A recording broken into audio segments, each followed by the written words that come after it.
there. The whole video is engaging for the audience. In the heart of a vast, ancient forest, where the leaves whispered secrets to the wind and the flowers bloomed in a riot of color, lived a little squirrel named Squeaky and a wise old owl named Hoot. They were an unlikely pair, one a creature of the day and the other a sentinel of the night, yet their bond was as strong as the oldest oak in the woods. Their friendship was a quiet melody that played through the rustling leaves, a testament to the idea that true companionship knows no boundaries of time or kind.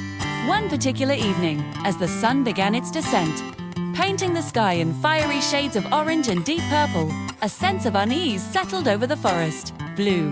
The usual chorus of chirping crickets and croaking frogs was replaced by an eerie silence.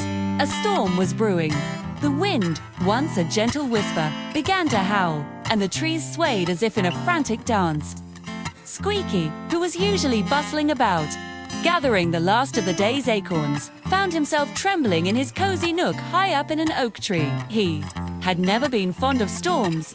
The loud claps of thunder and the brilliant sudden flashes of lightning always filled his small heart with a primal fear.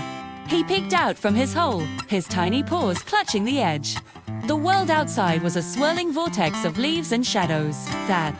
The darkness was descending faster than usual, a thick inky blanket that seemed to swallow the familiar shapes of his home. He felt a profound sense of loneliness wash over him, a feeling more chilling than the wind itself. It was in these moments of fear that the absence of a friend felt the most acute. He wished for a comforting presence, a steady voice to chase away the encroaching dread. Just as a tear began to well up in his eye, a soft, familiar sound reached his ears. Hoo-hoo! Squeaky, are you all right, little friend? It was Hoot, his silhouette a comforting shape against the turbulent sky.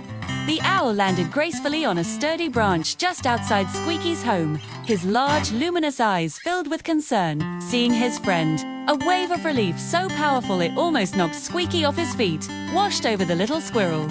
He scurried out of his hole and onto the branch, his fear already beginning to subside in the presence of the calm owl. Squeaky chittered nervously, "Oh, Hoot, I was so scared.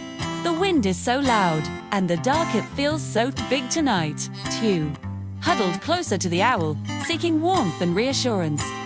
Hoot gently ruffled his feathers, a gesture that was as comforting as a warm blanket. "I know, little one," Hoot said, his voice a low, soothing melody that cut through the noise of the storm. "But you are not alone. Look," he gestured with a wing towards the forest floor. Below them, other creatures were also taking shelter. Families of rabbits huddled in their burrows, a mother deer shielding her fawn under a thicket of ferns. They were all weathering the storm together. As night fell completely over the forest, the owl and the squirrel sat side by side on the branch. The storm raged on, but inside their small bubble of friendship, there was only peace. Hoot began to tell Squeaky stories of the night, of the constellations that hid behind the storm clouds and the moon's gentle journey across the sky. He spoke of other storms he had seen, each one fierce, but each one eventually passing to reveal a clean, fresh world. Squeaky listened, captivated. The thunder no longer sounded like angry roars, but more like the distant drumming in Hoot's tails. The flashes of lightning were not terrifying, but instead illuminated Hoot's wise face for a fleeting, magical moment.